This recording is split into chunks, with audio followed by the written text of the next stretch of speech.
Hello, everyone, and welcome to Phoenix Gaming. We are back with another 2024 World Series of Board Gaming Grand Finals. If you're interested, by the way, in coming to the 2025 World Series of Board Gaming, I'm gonna drop a reference link in the description below, and you can use that if you want to sign up for next year's and you haven't already signed up. Splendor is not a game that I'm terribly good at. I've tried to get pretty good at it, and I know some senses, I definitely understand that the meta is you get points more than you build the engine in this game, particularly in a 4-player game where there are more chips available to the players. We have here Austin in seat 1, Malinda in seat 2, Mo in the top left in seat 3, and Scott in the top right in seat 4. I'm actually not familiar with any of these players, so I'll be excited to see how this game goes for them. Right off the bat, before we even kick off, there's a lot of interesting stuff in play here. A lot of very good middle row cards with looks like maybe 6 whites for a 3-pointer, 5 reds for a 2-pointer, 6 greens for a 3-pointer, 5 greens for a 2-pointer, and 7 greens on the top row for a 4-pointer. So a lot of juicy things there. Usually I think that I like grabbing those 6 threes. And so my inclination is that kicking off this game, that 6 white card would be pretty valuable. The 6 green is also very good, but I'm competing with people who might be going for the 5 green or the 7 green. And so getting out of those people's lanes and doing my own thing does seem valuable. On the other hand, looking at the leaders at the top, the white gems are not going to be that valuable. So I'm curious to see what our players are going to do in the long run. We're going to get Austin kicking off here, and he's actually going to grab that the 6 green one. Maybe he's thinking he'll be able to get a second one of those green cards, and here we have even another one flipping up that's, I believe, probably a 5 green, 3 blue is my guess. And Malinda likes my plan. She goes for the white one, doesn't want to contest with the other players, wants to make sure she gets some easy stuff along the way here. This is a pretty common open where sort of the players are going to be reserving cards that gives them 1 gold piece, sort of moving them towards ultimately what they're trying to do. And in addition, make sure that no one can buy that card out from under them. So there's definitely that gold rush at the beginning of most of these high level games that I've seen here. And Mo's debating, do I want to get in the same lane as Austin here? Or do I want to drop some 5, or I want to plan to maybe collect 5 reds and get some white gems here. White gems maybe not as exciting, but that is an easy 2 points to get. Other than that, the top row, we're looking at a bunch of different colorations going on, except for that single green 7 guy that I had mentioned a moment ago. And Mo says, you know what? I want to get out of the lane as well. I'm going to take the 5 red one. Maybe the white gem is not the most exciting, but it is the one that I don't have to contend with my other opponents. If everybody plays nicely, it's going to benefit the players who are going earlier in turn order. So I do wonder if Scott here, having more limited options, is going to say, you know what? Okay, I need to get in Austin's way a little bit. I'm going to grab one of these green guys. He does exactly that. He says, I'm going for the maximum points here, that 7 green. And we have an option opened up here as we have this 5 blue tile. I think that's, I don't know if it's 7 whites or 7 blues, but it's the 7-3 to get the 5 points. And we get a double green grab from Austin here, who is just quickly advancing up. He knows that this is going to be the one chance probably that he gets to grab 2 greens. And then Malinda says, you know what? This works really well with my game plan. What a flip off the top here. It wants to eat whites. I make whites, or I'm going to be making whites. And so I will go ahead and double stack this. Not only that, but it prevents another player from drafting this card. And therefore, it's 7 whites. Okay. So maybe that's the top number. That's the 7. That would make sense, I think, organizationally. So we'll assume that going forward. She won't have another player competing for these whites, right? If she left that out there and someone else drafted this, there'd be multiple people kind of looking at that value. But here she's sort of saying, I would like to corner the market. Mo does the same thing as Austin, takes the double reds, really quickly advancing up to making sure that they can play those initial cards. That way they can use their resources, get those couple point cards in play as quickly as possible, and then clear out their hands, which is an important part of playing at the beginning. Sometimes people get very greedy. They draft 3 good cards with this long-term game plan, but no kind of midterm plan of clearing out their hands, and then they get stuck being unable to claim more gold tiles. Scott grabs a double green here, and immediately we're going to see Austin and Scott here bumping heads. I do wonder if it would have been valuable to get out of the way, and Malinda, following suit of everybody else, has grabbed double whites here. Everybody is advancing directly up the track where they need to go onto those pieces. Let me get out of the competitor's way here. Trying to get to those cards that they set up for. They're not going for maximum number of gems. They are making sure that they are able to execute exactly what they have set up. And it's very convenient that everybody has a very good high value card, low gems to high victory point ratio, right? When you're dropping 6 gems and getting 3 points, it's a 1 to 2 ratio of your gems to points, which is generally a lot better than just about anything else you can do in this game. Mo here is debating. I think he could grab a double red if he wanted to and just straight up get to 4 reds and a gold. I don't think that's horrible for him, and then he could grab triples, but I think the other thing that he's debating is, does he have time right now to grab 3, then the next turn grab 3, but then the turn after that he wouldn't be able to grab 3 because he'd be at too many gems. So he instead grabs 2 whites, straight up moving into Malinda's lane here. That is a really curious play. I wonder what he's setting up for that. I wonder if he is eyeballing that card that Malinda flipped, which I think is 6 whites, 3 blues, 3 blacks, and saying, I need to get in her way. She's off to the strongest start, which I would agree with because she's in her own lane with really high point value cards. And I'm going to get in her way just a little bit so it's not as easy for her to just kind of run away with the victory here. That's really interesting. I'm struggling to see why else he would grab those 2 whites. I guess it could also be for that green card on the left side there. I think it's a 4-2-1, which is a very good card as well, like relatively easy to play. I'm going to pause this. I'm getting quite an ugly light situation. All right, we're back. We're rocking natural light. We'll probably get a little bit of green screen action in the background, but that's just the way it is. All right, so we get a rainbow pickup from Scott here, moving into the 3 colors that everyone is contesting. If somebody had a use for blues and blacks, now would be the ideal time to get at it. Like, I do wonder if there would have been a value for someone trying to grab the 5 blue, 3 green card or set up for it. Austin here will grab the final green along with a blue and a white, again just kind of clearing that out. All the players have essentially seen how dangerous Malinda's position is and have gotten in the way to make sure that that doesn't happen. Mo here actually still has a lot of space on reds. If Malinda doesn't take a red here, he could in theory take a double red on his next turn, so she might be considering taking red, blue, black just to get some chips, but those chips are kind of worthless. But she can't really draft. So I think that she doesn't really have any other options here. I think that, like, I guess she could go with like a double blue or a double black. I'm wondering if any of those are particularly interesting for her. I was just talking about going for the 5 blue, 3 green, but she doesn't have any greens and the greens are all sopped up. I was referring more to our players on the right, Austin and Scott, as having that as an outside option. Malinda says, nope, I'm just going to grab some tokens and then we'll figure it out a little bit later. I think that play sequence really did not work out well for her, as Scott and Austin were almost essentially guaranteed to block because they needed to grab greens and could only grab 1, so probably might as well grab a white and get in the way otherwise. And maybe Mo saw that in advance and said, you know what, if I grab double whites, I'm going to really completely jam up this white market for Malinda. My other 2 opponents are already getting in each other's way, and so therefore I'm kind of in this position. I don't know if that's the galaxy brain thinking the Mo had, or if he was actually hoping to get whites to play a card himself. I think he was trying to block. That's kind of the vibe I'm getting here, and I think it's successfully worked.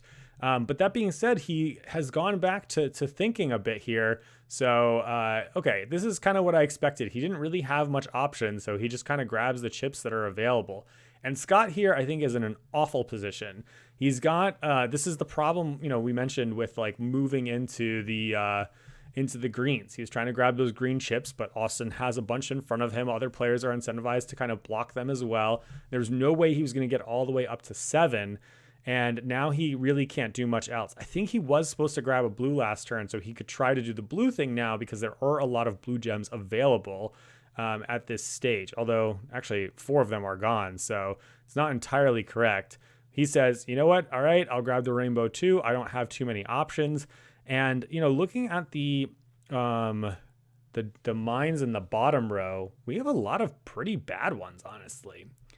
Austin here is going to cash in. He has the 5 greens that he needs and is able to buy the 5 green 2-pointer from in play. I do wonder if this was supposed to be the card that Austin reserved rather than the 7 greens for 4 points because of the fact that you can play it in the mid game here. Now, this does open up Austin to grab greens again, but this is, Scott to grab greens again, but this is pretty sweet for Austin because he is now stacking up greens so he can work his way back up to 6 greens for the 3-point card as well. So liking his position, but not bad for Malinda, who really wants a white. And she says, you know what? I can just draft a card off the board to get a white. Let me pause really briefly because I was busy talking and didn't see what she took. I see. So she grabbed one that was 5 blacks for 2 points and it gives red gems. That's actually a great pickup because as we've seen and on play right now, there just is no use for blacks anywhere on the board. And so people have been incidentally picking them up because they kind of have to in their scoops, but there isn't anything too exciting going on there. And so she might be able to pick up some free black tokens along the way, which is great. I think Mo here is probably going to get some more tokens. He is going to claim a red. He needs to get up to 5 reds so that he can play the card in his hand.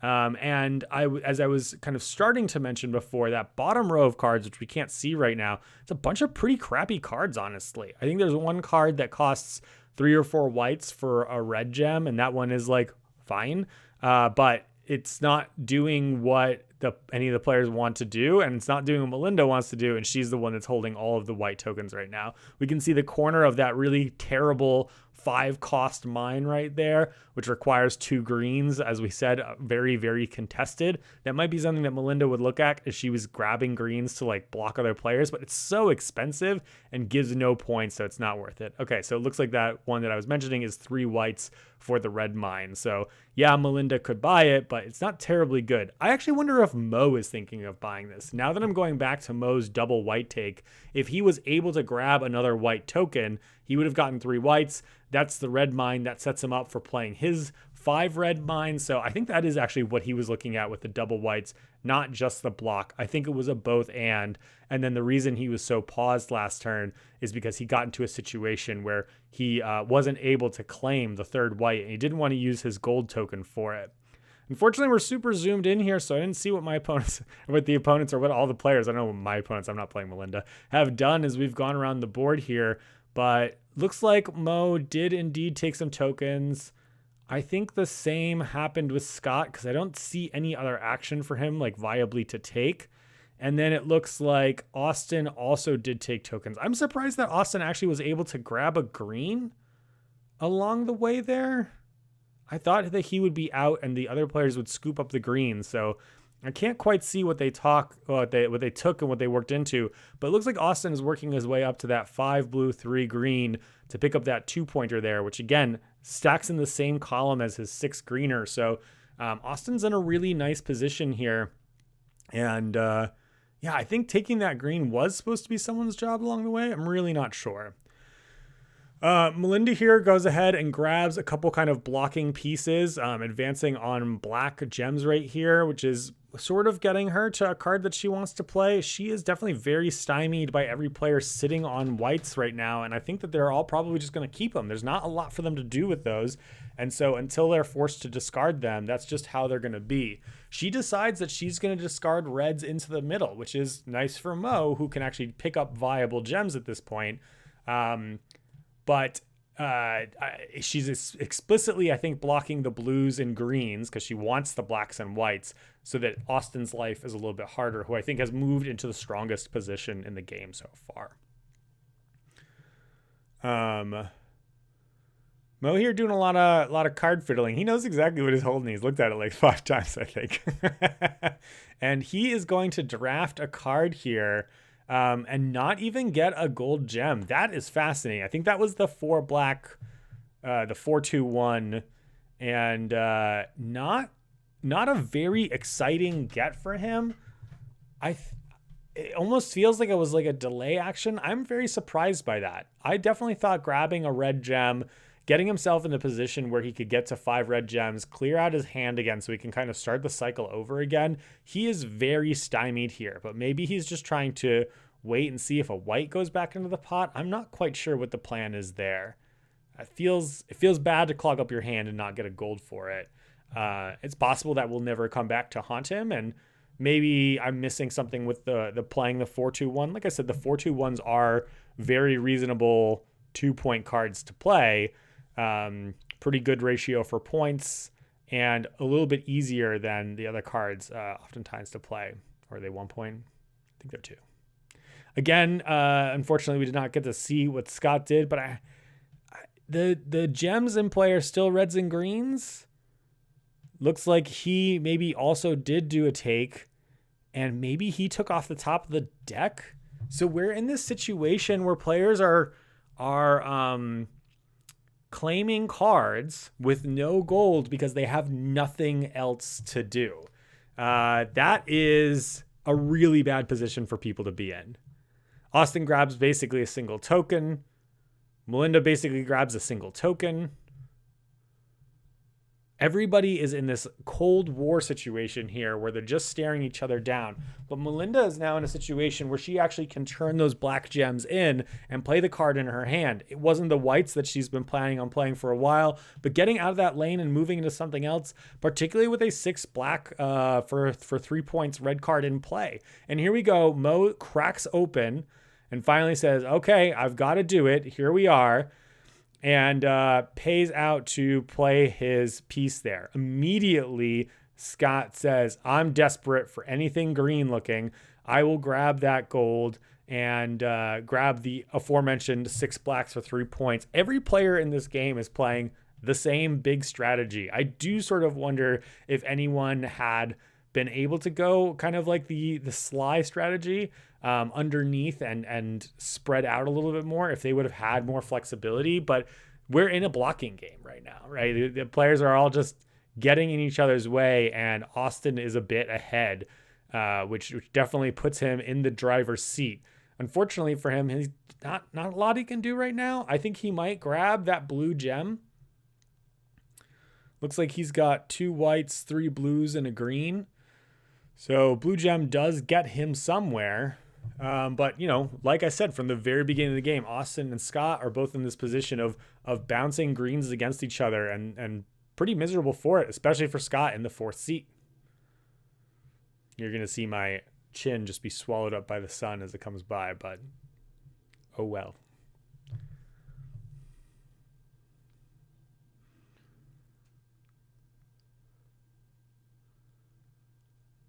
Yeah, I think he's just considering, like, what could I even possibly do in this situation?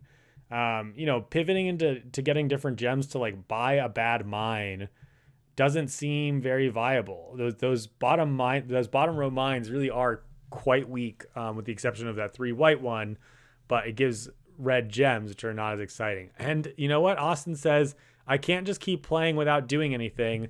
I'm going to eat it. I'm going to spend 2 blacks, 2 whites, and there would be a green, but at least I discount that. It's that, or I'm just continually doing nothing on my turns. And so I might as well do something. And that is pretty sweet for Malinda, who now actually can grab gems if she wanted to, but I suspect that she might actually cash out. Because if she's grabbing gems, all she's doing is shuffling colors. So it's kind of a question of how many gold she wants to save. And she says, you're wrong, Nick. I'm going to grab the black and white, the ones that are my colors. I'm going to save myself some gold, and I'll just push these bad gems back into the middle. Actually, now that I'm seeing the kind of counts of her gems, I do like this a lot more for her. She can either spend 4 blacks and a gold to play out the card in her hand, or she could spend all gold and the whites to play out the 6 white card in her hand. And it's sort of interesting, the idea of playing 3 gold at once, because her opponents might be in such a position, such a tempo, that they're not all going to draft a card, and so she actually might be able to like get it to whip around the board back at her by flooding the bank with so much gold. I'll be curious to see how she decides to spend there. Mo picks up a handful of gems, basically grabbing the ones that are of low popularity. And Scott, having done the work of collecting the greens, collecting the gold tokens, and being very, very patient, gets his piece into play and is actually now in the lead. So maybe I've been wrong. Maybe Scott actually having said, I'm just going for the biggest point thing and everybody's going to have an awkward game. And yeah, I'll come in a little bit later, but what I have is more valuable, puts him in a nice position right there. Happily for Austin, that opens up greens. He goes and grabs a double before there's an opportunity for anything to disappear. That does kind of imply that he's trying to get to the 6 greens before the 5 blue, 3 greens, but he might just be leaving the door open for whatever people take along the way. And we are going to see essentially the flood on the bank that Malinda is stepping up here, giving her 3 points and access to white here.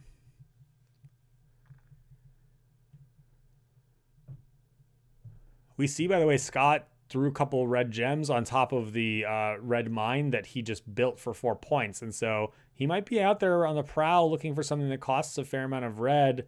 Clearly that big number on top is not correct. I can tell that top left card is a 3 green, 6 red, 3 blacks. Just probably too expensive at this stage. He doesn't really have the infrastructure to make that work. So might be looking at that white card. Is that 1 green, 4 reds, 2 blacks? I think it is. That 1, 4, 2 there in the middle row might be piquing Scott's curiosity. I was busy rambling. I didn't quite see what Mo grabbed.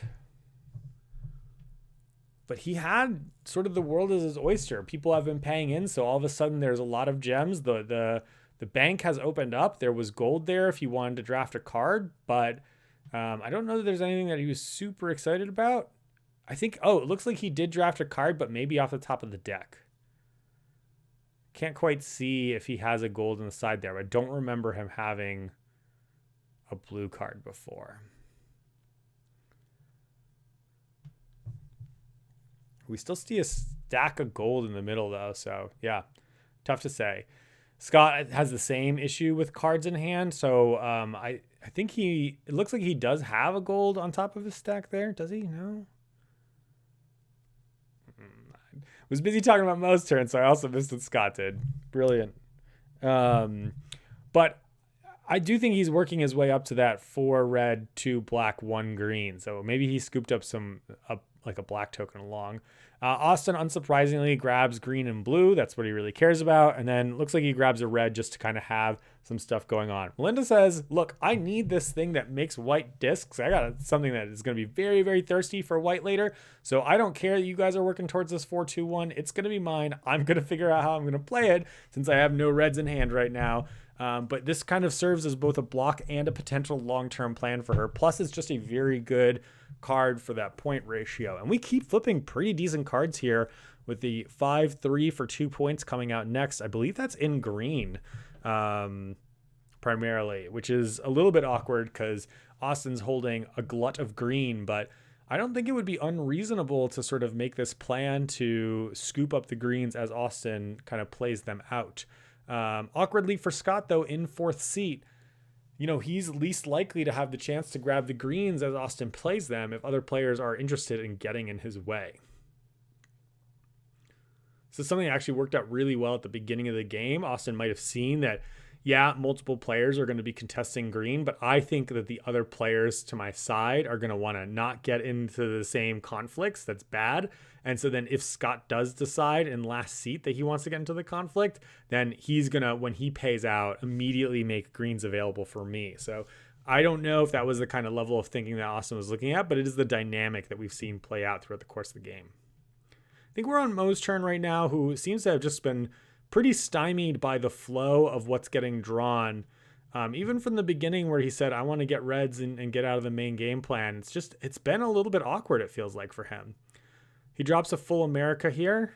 It looks like it's going to be one of those bottom row purchases.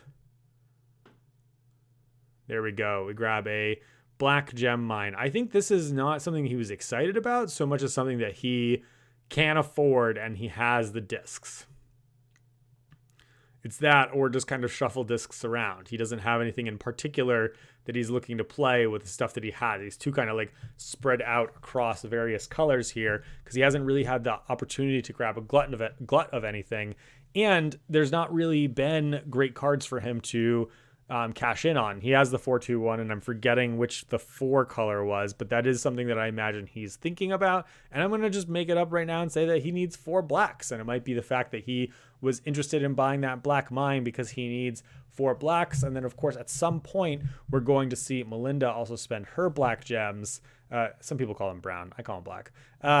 And that will make it so that Mo can kind of grab whatever he needs here. Looks like Scott just kind of keeps collecting his hoard of red, greens, and whites. Full Italian structure over here.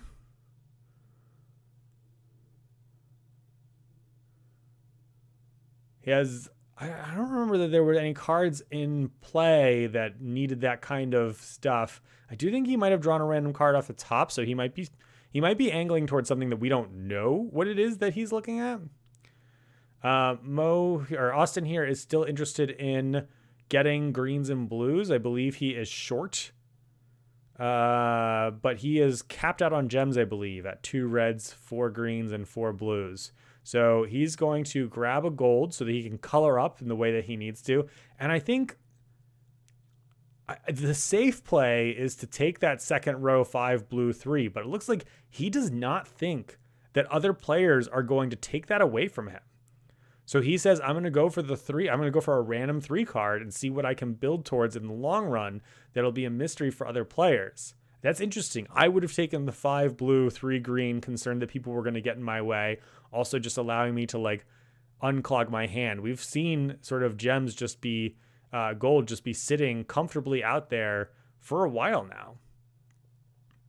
Malinda grabs white, black, and red. Really lovely for her that she actually is just going to get to spend 5 blacks for 2 points without having to drop any gold on it. That's kind of a measure or reflection of the fact that blacks for so long in this game have been useless to everyone. I do think that Scott is holding a card that costs 6 black. So at some point, he's probably going to want to start moving into that. But maybe I misread it and it actually was a 6 red. I think it was a 6 black, though.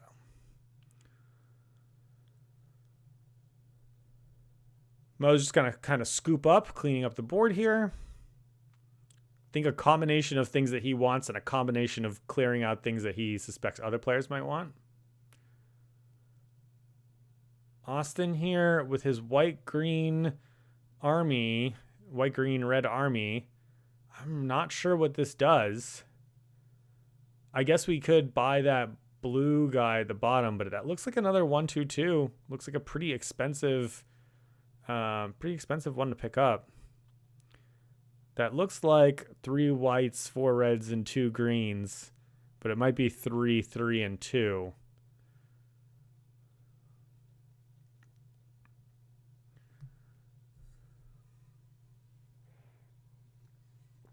You can see in the background here, a fair number of semifinals are still firing off. Splendor is one of the faster games of the tournament, so of course they get to finish much earlier in the day than all the rest of us. At the event, they do staggered starts, so Splendor does also start later. Starts later, finishes earlier. Nice life, if you're good enough to win.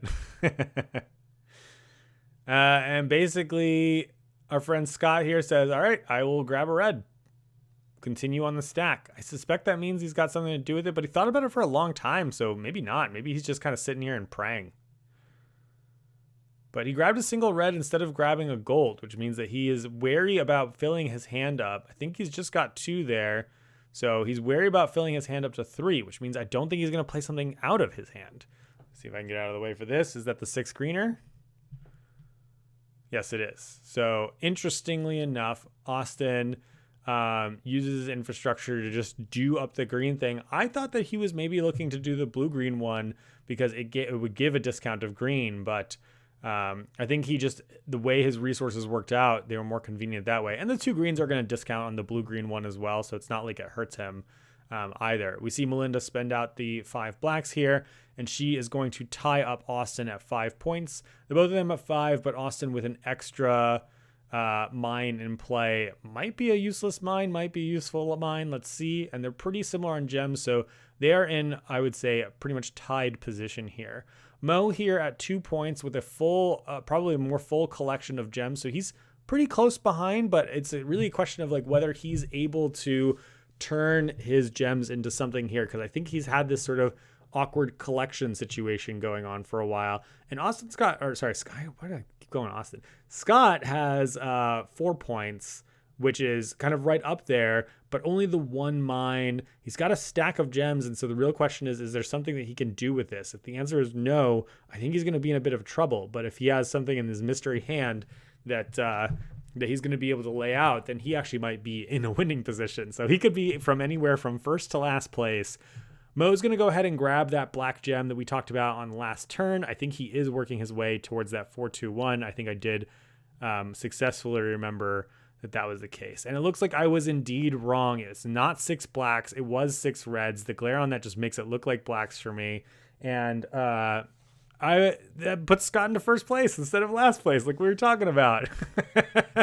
He was very focused on his one agenda, and that makes sense because it's what he had. So apologies for the false things that I've been saying. In the meantime, Scott obviously was just kind of marching towards his singular goal there, which is pretty great for him. So yeah, pretty nice sequence. Great get that one. I thought it was a reasonable pickup when I thought it was 6 blacks, but I guess I should have realized it was 6 reds, seeing him stack up all those reds along the way, and it wasn't the mystery in his hand at all.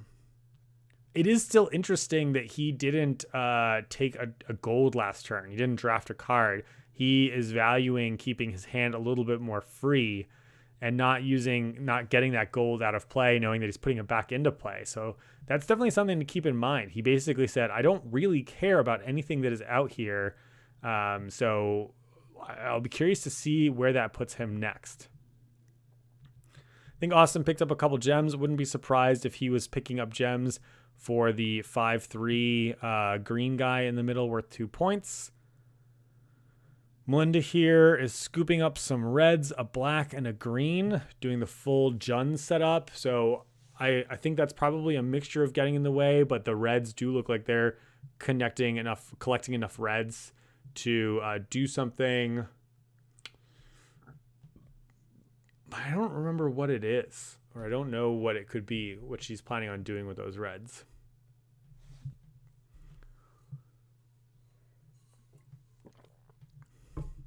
I don't know if that game theory tables code still works, but it might.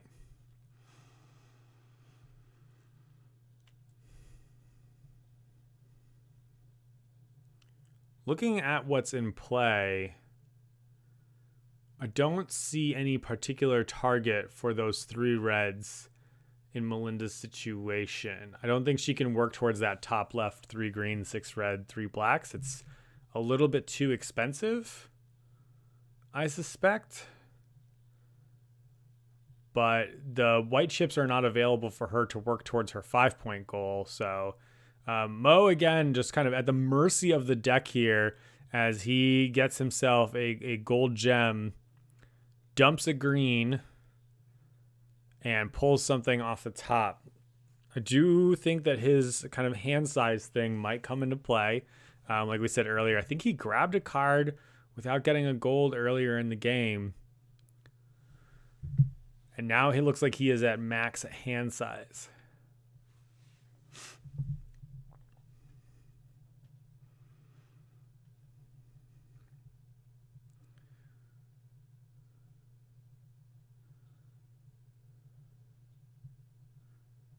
I don't know if it's the camera angles, by the way, but I feel like Scott, of all the players, has been the most like eyes on the table, really honed in. I do think that Splendor tends to be a little bit more like the poker tables you see, lots of like quiet players basically sitting and cogitating. Obviously, I don't have the audio for myself set up here, but I don't see a lot of chitter chatter between the players. I think they're paying a lot of attention to who's holding what. And there's kind of a big, mental drain, mental tax on what cards it is that people are holding. If it was my draw, if I had it my way, I would draw cards face up in this game so we didn't have to do that stuff. But that's just me. Scott draws a random card off the top of the deck, followed by Austin spending some blues and greens, completing essentially his green empire. This green empire actually is now like viable for a couple nobles who are looking more for 4/4s, which is unlikely that he's going to do that, but he could get 4 greens and 4 reds for that lady in the middle. Looks like there's also the 3/3/3 for greens, blues, and reds. It is viable. They are worth 3 points. I do think it's possible that he could pivot into that if he's not able to find things worth points along the way. But he puts him up to 7 points, which I think puts him into tied for the lead position. Malinda continuing on this red, green, black plan. She is marching up this path. She can't do the whites, so she says, I've got a different plan here. Red, green, black, actually, now that I'm looking at it, I'm realizing that there's a good chance she is working towards that white gem card in the middle row on the right worth a point there. It's a 3/2/2, so 7 gems for 1 point, which is fine. It's passable, but also it works her towards her ultimate goal, the 5-pointer. So that could be what she has eyed up here. And then bam!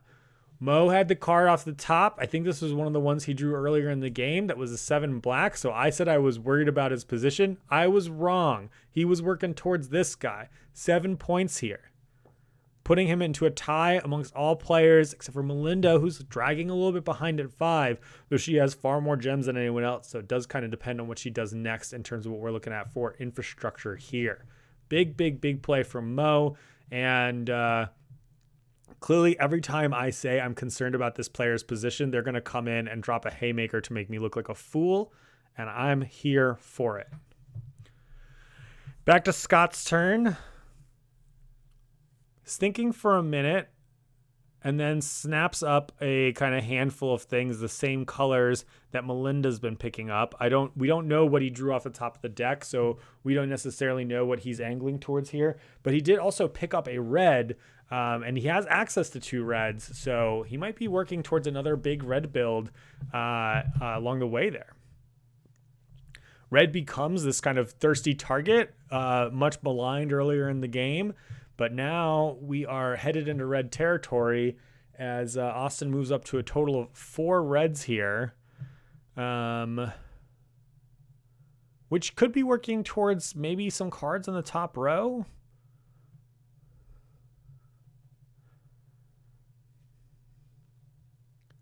Okay. This is the card that Malinda took earlier, not the 3/2/2 on the right there. She was working towards the card that she had kind of quote unquote hate drafted along the way, clears everything out, and she also will go up to 7 points now, and that is also white gem. I did forget about that card. That's what I get for talking rather than just trying to memorize everyone's player. I'm also not amazing at memorization. It is something that probably makes me a bit of a weaker Splendor player, as I've mentioned earlier. Mo's going to pick up a bit of an Esper Rainbow here. And we have Scott picking up something, but he grabbed it too quickly. I'm going to pause and find out what it was. Okay, Scott definitely knew this was his plan because he got at it pretty quickly, but he is grabbing the 5 green, 3 red 2-pointer that makes black a black mine. And that is probably because he's got the decent infrastructure for it. He needs a couple more greens to make that work, but the reds are more or less trivial for him. Nice way for him to be able to convert into some points quickly.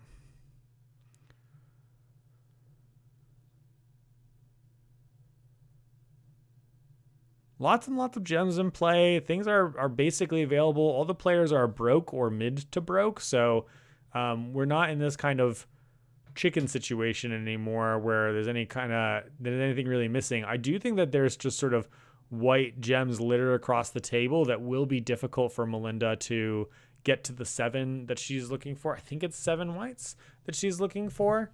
But that's the only kind of, I think, starvation that's going on right now. The greens, I guess, also, like, we know Scott is inclined to pick them up for that 5 green thing, and Austin goes to snap it up thinking that would be good and annoying, but he realizes things again, like, he doesn't need it. the greens don't do anything for him. In fact, he's kind of stuck here. He's got a pile of reds, pile of greens. There's a good chance that card that Scott just took was the card that Austin was interested in taking, and he was probably a bit too cavalier about leaving it in play for a while. And so now he's got to figure out a different plan of what he's doing. There are certainly things that he could kind of get at. There's like that 3 red, 2 green, 2 blue in the middle, but it's only worth 1 point. And does he really want to pick up a blue mine? Maybe, because he can get the 3 greens, 3 reds, and 3 blues, but it's pretty low on the point scoring side. And we're already looking at players about 50% of the way towards that point scoring target of 15 points.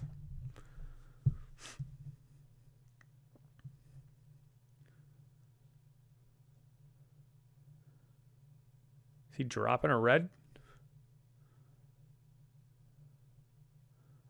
He preemptively discarded the red, realizing he wasn't going to need it. Scooped up or the opposite. Grabbed another red. So he's at 5 reds now. Grabbed a blue and a black. Don't know why that looked like the opposite to me. Malinda here, pensive. I do think that the white is probably one of the targets for her. I do appreciate, this is something that I physically do, that these players think about what they're going to take and then they take all 3 of their gems rather than take the one gem they care about and then wait and decide what the other 2 are, very clearly indicating what they're interested in. In this exact moment, Malinda kind of tips her hand that she cares about the white and the green and then isn't quite sure what the last one is. So a good little physical trick for you to consider while you're playing the game, making sure that you know what you're going to grab before you grab into it. I do it all the time. It's definitely a mistake, but I think it gives you a small information edge over your opponents if you're willing to play it slowly. She grabs a white, green, black. Oh, okay. And so this is the 4-2-1 that Mo had from earlier. And it was a good thing I don't remember anything clearly because it's not 4 blacks, it's 4 whites. We knew he was doing something with blacks, and so I made an assumption that was false here. And Mo's going to shoot up to 9 points, taking the lead and going absolutely broke here. Mo, with his 2 whites, green, and a black, is basically not looking at a noble this game. He is looking to get to the normal 15 points, which is generally what I expect from all players. It's the same for Malinda. It is the same for Scott. I think that they're just... the points are very high. It's not going to happen. The only player who might go for it is Austin, and I think it's pretty unlikely. Again, the pretty bad lower row really makes it not a reality.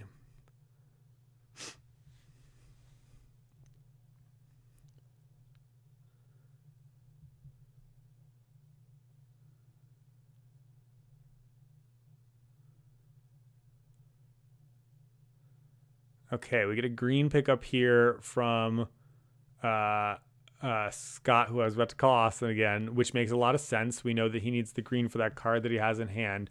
And discard. So he must have more gems than I think he has.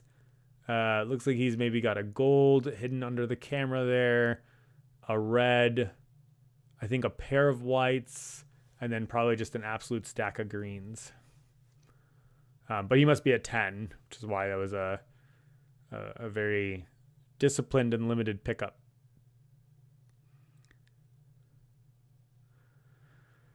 Austin here also 4, 6, 7, 8, getting quite up there in terms of resources. Again, he's got this big stack of reds. I think I see where he's going. With 6 reds, 3 greens, and 3 blacks, he'll be able to buy that top left one for 4 points. He goes ahead and grabs the pieces for it. He is leaving himself extremely open to someone taking that piece right there. I think this is a pretty risky play for him to essentially say, I'm gonna try to rush towards it, because I think Mo might just get in the way of that plan. He's got sort of some flexibility there. Meanwhile, Malinda says, great, I can finally pick up the colors of things that I want to pick up. Working her way up to those 7 white gems. Unfortunately for her, I think that Austin is not planning on getting off those 2 whites anytime soon, which is making her life definitely pretty difficult. I keep calling him Austin. His name is Scott. Everyone on the right side of the table is Austin. That's just how it is. Oh, that's 6-3-3. Oh, so they're calling out that this 6-3-3 is in play. Which, yeah, it's great for Malinda, right? She can pick up blues, and if she can't quite get to 7 whites, she could opt to maybe buy this one for 4 points instead. And then we see that Mo here does not want to go for the block. He is trying to go for the win himself. So he draws a random off the top, hoping to draw into something that is going to put him over the edge. That is really interesting. I mean, that's a point where I do wonder if, clearly I wondered if a person's supposed to be making a block or not. And Mo disagreed that was the objective. We will see Scott here drop out his resources in order to build the aforementioned 5 green, 3 reds. And then I think we've got enough from Austin here to buy that top left 4-pointer to put him to 11.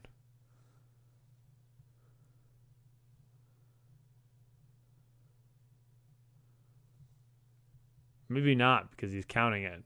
I feel like it would be a snap call if it was. Can't quite see his red chip. I mean, he certainly has the greens for it. And maybe he only has 2 blacks. Not fully sure. But in total, he certainly has space. There we go. He is indeed going for it. Interesting that it was a debate. I mean, it feels kind of like the slam dunk pick for him that he's been working towards. 11 points, putting him into the lead. Again, to reiterate the points, it's 11 there, 7 for Malinda. Looks like we've got 9 for Mo. And I think we're at also 9 for Scott. So Austin's kind of been in the driver's seat most of the game and is not willing to relinquish. He is broke at this point, though, so he's got to kind of start working his way back up again as he rounds this final corner here. In theory, one more card could put him over the top if it's the right card. We flip off the top, 7 whites. That's a really big deal for both Malinda and Mo, who've got 2 whites kind of set up already, and it's going to make Scott, who's been just camping those 2 extra whites up there all game long, more inclined to keep camping those whites. I guess it's possible that he could kind of pivot over to trying to get those 7 whites as well, but it's pretty hard having no gem support at this stage.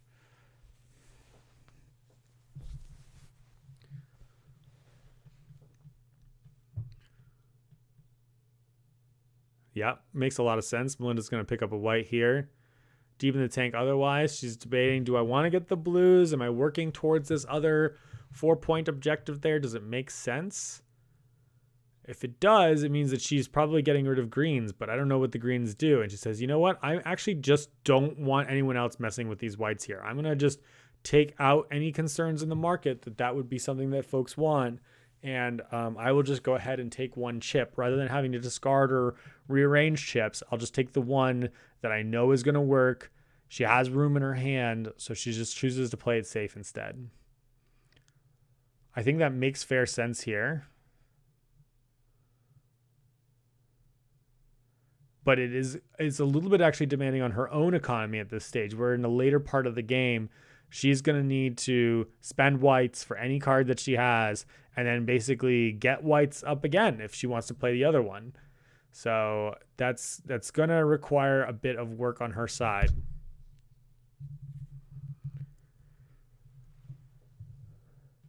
I think that was probably a little bit disappointing for Mo, who I just noticed now has got a pocket gremlin watching over his game. I'm not sure if players are allowed to get outside assistance, but it seems that they're not too concerned because he's got his eyes closed.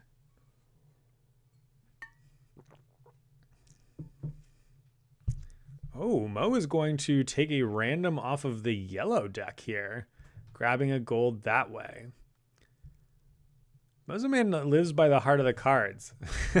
pretty funny.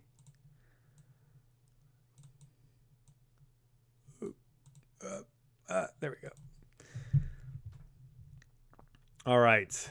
And then we are back over here to our friend Scott, who may have considered doing the white thing. Scott's doing well enough on points, but has one of the more limited infrastructures. He grabs 2 blacks. He's got a plan for blacks. We do know that he has at least one random card in hand, but I think actually he might be looking at that. Is that a 5 black, 3 red, 3 green for 3 points? That works a little bit with what Scott's infrastructure is, so I could see that being part of the plan here. Austin, meanwhile, grabs double reds. I don't think he has any mystery cards in hand, so double reds, triple greens, and a black. What are we looking at? Could be, I guess, that top right card that's like the 3-3-3-5 card. I'm not sure.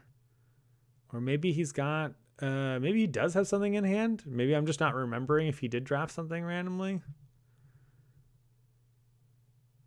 We'll have to see. 2025, that could be you. I do think it's too late for early bird.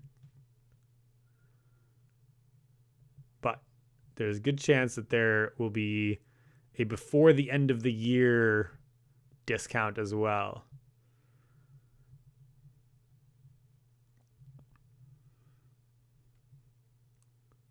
Mo just picks up, he very decisive here. Picks up some blues. A lot of double pickups all of a sudden. I think there's a very clear thing that a bunch of players are moving towards. I didn't quite see what Malinda grabbed, but I know she already had the 2 greens and she didn't pick up many things. So I think she maybe picked up 2 blacks, which makes me wonder if I misread the card that she took earlier and it's 7 blacks and 3 whites for the 5 white points. I'm not quite sure.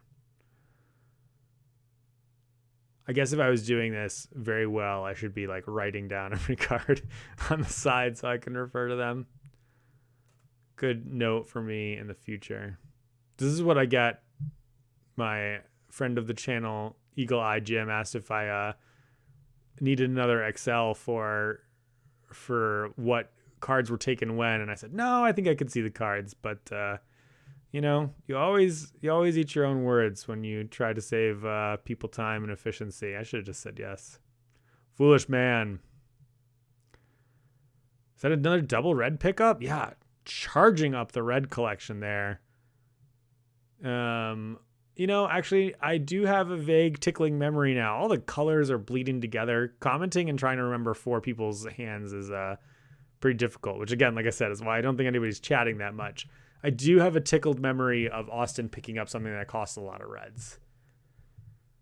Like a 5 red, 3 green situation or something like that. I don't know. We'll see.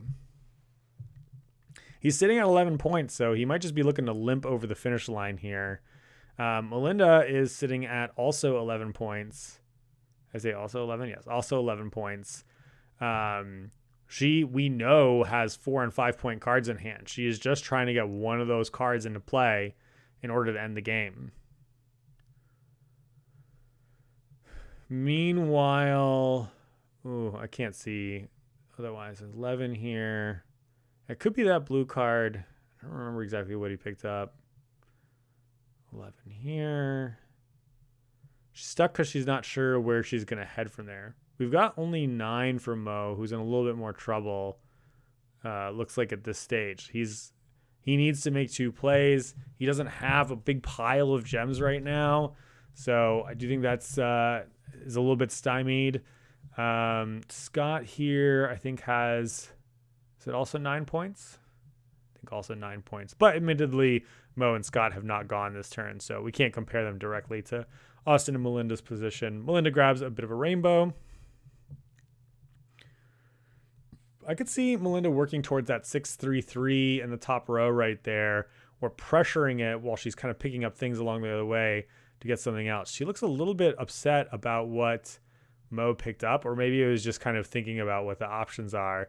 I think she can see the potential for victory, and people definitely, that's like when the stress really starts to set in. You think you have it. You don't want to drop it at the finish line. So that could be the physicality that we're seeing Malinda experiencing right now. Scott, on the other hand, stone cold, picking up a couple more pieces, and eyes back on the table. Mo starts chatting. We got a couple smiles. We're live. It's actually a conversation now. And Austin straight back into the tank.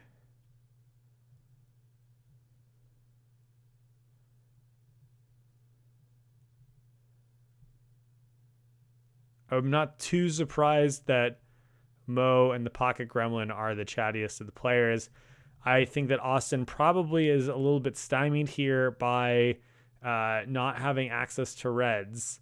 But if reds are what he needs, then I suspect he just kind of rips something off of the top somewhere and takes a gold to kind of advance that game plan. Yeah, I think only has one card in hand, so if red is the primary kind of blocker or diminisher there, I do think he could probably grab it and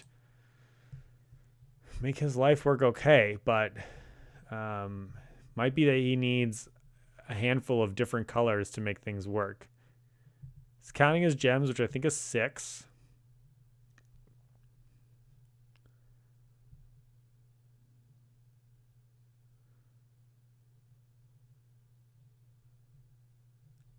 And there's a good chance at this stage that the players are seeing farther into the future than I am of what's going to happen. I think that Malinda is not close enough with the cards that are threatening there. We are going to see Austin do exactly as we suggested and scoop up a gold and something random to see if he can get himself towards the ultimate +4, +5 points that he needs to close out the game at this stage.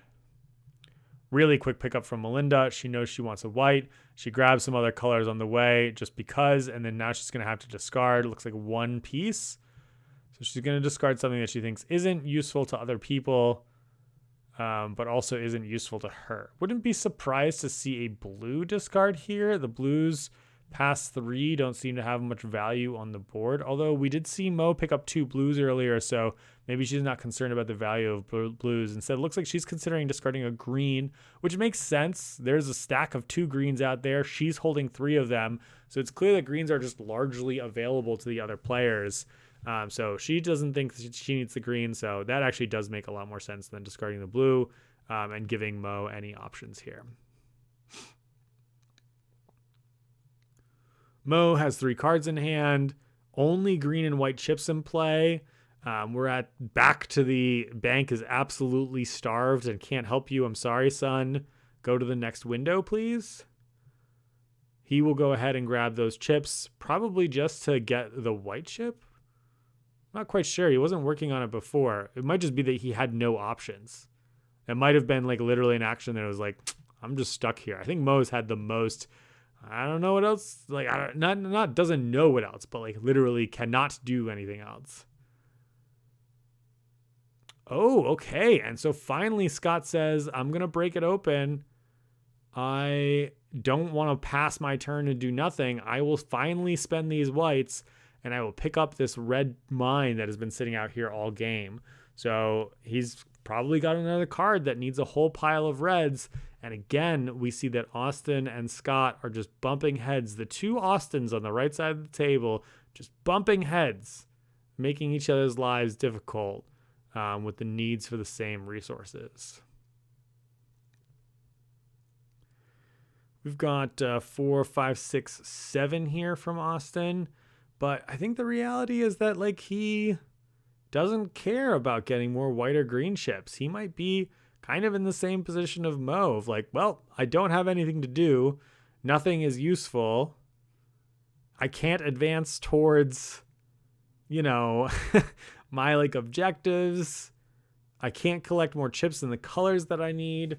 May literally just have an absolute dud turn here.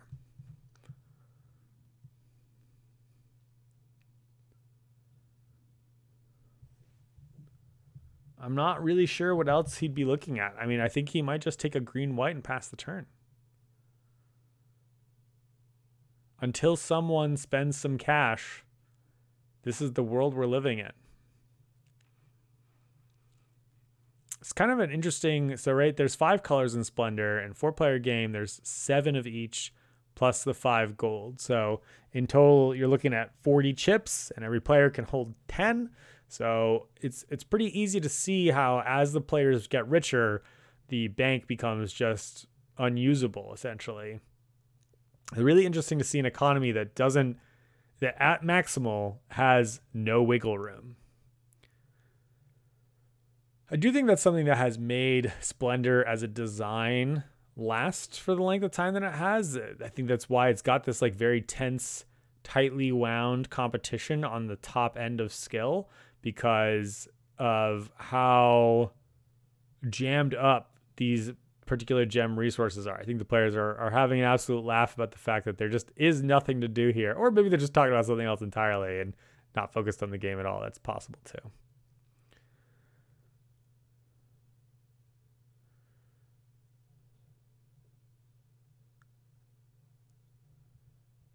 Trying to figure out what game is getting played behind. I recognize one of those players. My guess is maybe Cascadia. But I don't know if Cascadia and Splendor were played on the same day. I don't remember. They read you the schedules every year, which is great. So I'm already in the debating what next year's schedule looks like. Austin takes the only action I think he can. Green and a white. Malinda's probably going to do the same, but is a little bit happier with grabbing whites probably. Looks like she's going to grab a green and a white here, but I think it's going to be a discard double green.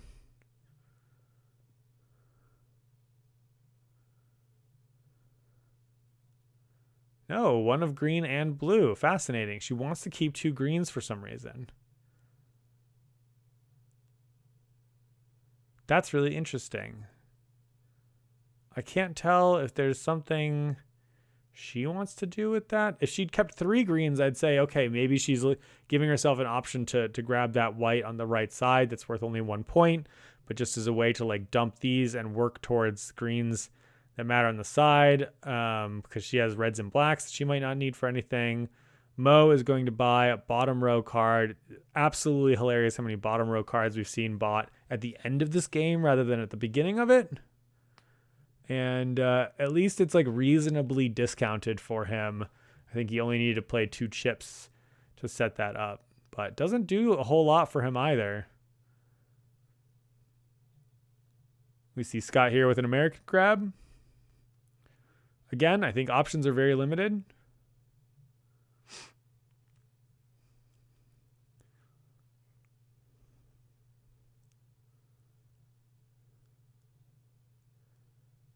And yeah, I mean this play dynamic of collect gems, just score the big points, it becomes awkward when every player is doing it, because this choking of resources, it's no longer an engine building game, right? Like it's just a constant thrum of what's available when hopefully I can buy things when these other players cash out their chips.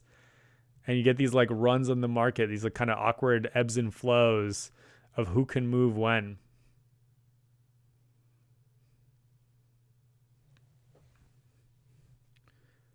Very little has really changed for Austin between last turn and this turn. I mean, I guess another card has been flipped into the bottom row there.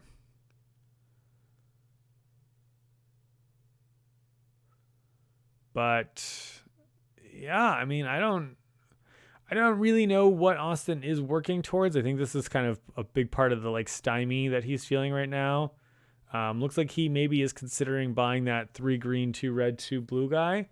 And he does indeed, but it is going to cost him a gold, which is pretty expensive at this stage of the game for a victory point. I think this is more just a reflection of not having anything to do. So this is the thing that I'm most discounted on across these different areas. So I will go ahead and buy this, get out of the way. At least advances him towards that objective. And we flip out 5 blues for 2 points. A pretty powerful flip. No one's really in a position to grab it. Maybe Mo is best set up at this stage. 1, 2, 3, 4. So I think he's got 3, 4. I can't tell if Mo has any gold. Oh yeah, he does have gold hidden underneath his camera there. So actually Mo could just straight up buy that from the board for 2 points if he wanted to.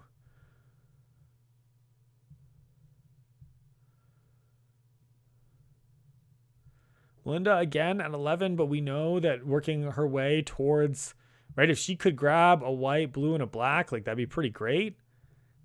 I think grabbing that 6-3-3, I don't remember what the other cards in her hand were exactly costing. It's in the same realm, but giving herself the option of being short on a couple different colors rather than just one particular color, right? If she needs 7 whites or something like that, gives her some additional flexibility and not being blocked by the other players. So I could see just go ahead and grab the gold, grab that 4-pointer. I think she has space for 1 card in her hand, but it is a fair concern at that stage to say, well, I won't be able to grab any other cards. Is this going to backfire on me? But the value of the gold is pretty high. She's going to go ahead and grab it. Yeah, and Austin's very awkward turn, very awkward purchase is going to be Malinda's gain here. She's going to discard another chip. Looks like she's considering the greens or something else. I think the greens have demonstrated that they are the worst. 7 red flips off the top here. That is a big deal for Austin sitting on 5. Scott maybe also sitting on 5. 5 reds each. Oh, Scott's got 2 golds. Can he just straight up buy it? Looks like this was a card Mo had from earlier in the game. Rather than going and buying that 5 blue thing, he's already set up to buy this 4 blue, 2 green, 1 white. So yes, an exciting flip, but not at this time because he already had a plan for those blues that was just as good, putting him to 11 points. 1, 2, 3, 4, 5, 6, 7. 7 reds, 4 points. That is quite the flip for Scott. That is absolutely massive. It opens up the market a fair amount, but that's 4 points with his, I think, success. He's at 13 points. He's basically looking to make 1 more purchase, and he's got a decent spread of chips, but we don't see any 2-pointers in play that he's close to playing right now.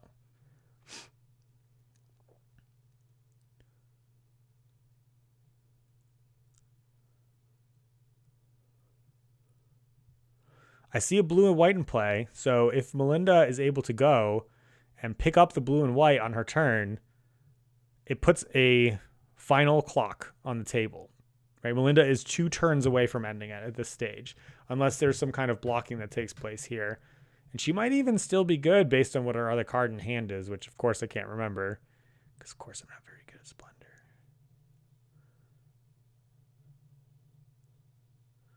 Austin here. Couple greens, couple reds, a blue. We've cycled through around the table. 7, 9, 11, 12 points. He only needs 3. So he might be going for one of those 5, 3, 3, 3s or something like that. But if he doesn't block Malinda, the game's absolutely over on the next turn. So if he doesn't think that he can score 3 points next turn, he has to take the white gem and pray that she doesn't have some other way. He'll do exactly that. Grab an American. And 4, 6, 8, 10. 10 gems. No thoughts given for Malinda. She wants the gold. Snaps a card out of play. I don't think it was a card that she's going to play, so I'm not going to rewind this time.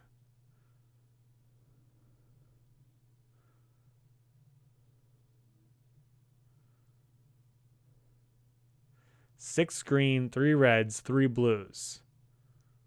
That's a pretty exciting flip for Austin. He's not quite set up for it, though.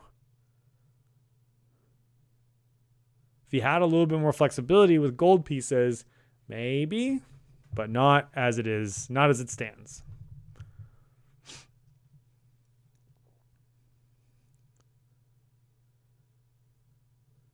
I think Mo here might be in just the doomed position. 11 points here, couple gems. I don't see anything that makes it very obvious, but of course he has cards in hand. We don't know. Mo has lived by the heart of the deck for the whole game. I think that if he was working towards cards in his hand, though, it would be much more obvious what he was picking up.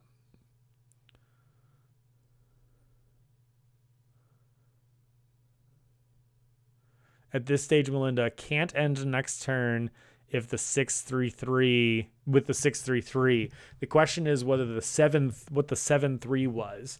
So if it was 7 whites and 3 blues, she wins on her next turn with 16 points, and I think we're a foregone conclusion. But I don't think that's what it was. I think it was something else. I just really can't remember. My general strategy, by the way, when I'm playing for real and how I remember is I remember what people's single most expensive thing that they picked up was going around. So like I know that's the one color they care about. But obviously playing at a higher level requires you to have more of a sense of what people absolutely need or could use in any instances. But I try to just kind of be aware of the one color.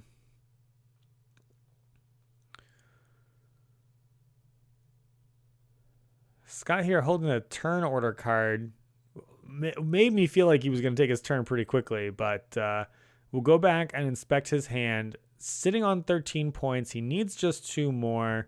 He's trying to find the best place for it. He's going to pick up a rainbow.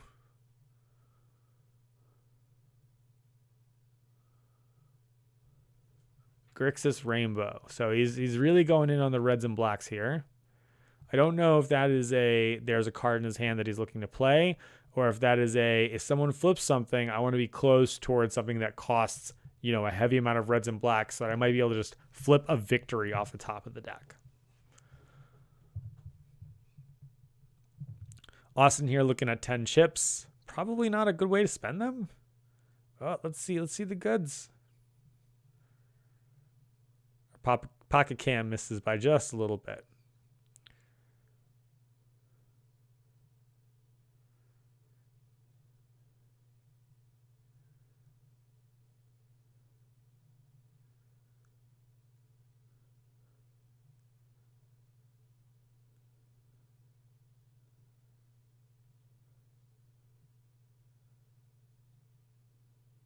Grabs a couple gems. Dumps those reds that have been collected earlier. Some plan that was being executed for, and she has it. 1, 2, 3, 4, 5. So it was 7 whites and 3 blues. That's 5 points. And Malinda is going to be the Splendor 2024 champion. There is no way, I think, for the other players to score sufficient points there. Scott might be able to pull off 2. Mo just gets a couple pieces, and she's going to take it down. Really, really nicely done. So she's going to take it down with just 5 cards played. Very, very narrow in there. And, like we said, it was the fact that no one else really needed or could use whites in the game. They were blocked by players throughout the course of the whole game. But at a certain point, everybody was in this very awkward position, had to do something. And having done something means that all of a sudden the bank opens up again. And Malinda, with a deep breathing sigh of relief, walks out with the victory. Everybody over 10 points, a really nice high scoring game, played well. And yeah, just the way that the ebb and flow of the everything is broke. Every player had like a couple turns where they weren't advancing somewhere. And I felt like Malinda, in most of those cases, was at least sort of advancing somewhere. When everybody had nothing to do, she was still creeping towards conclusion and wasn't necessarily like Austin was ahead earlier, but then got to this point where he and Scott were kind of like working on the same things. They kept getting in each other's way, which I think slowed each of them down a little bit. And the board does not refill because all players are playing this like very kind of slow scoring strategy. There's not a lot that cycles out through here. Mo was literally just ripping random cards off the top and trying to make that work. And did pretty well with it, frankly, but not well enough to overtake just a very, very laser focused march to the top by Malinda. Congratulations, Malinda. Thanks for watching, everybody. Again, if you're interested in going to WSBG in 2025, you can use the link in the comments in the information section below. Have a great day.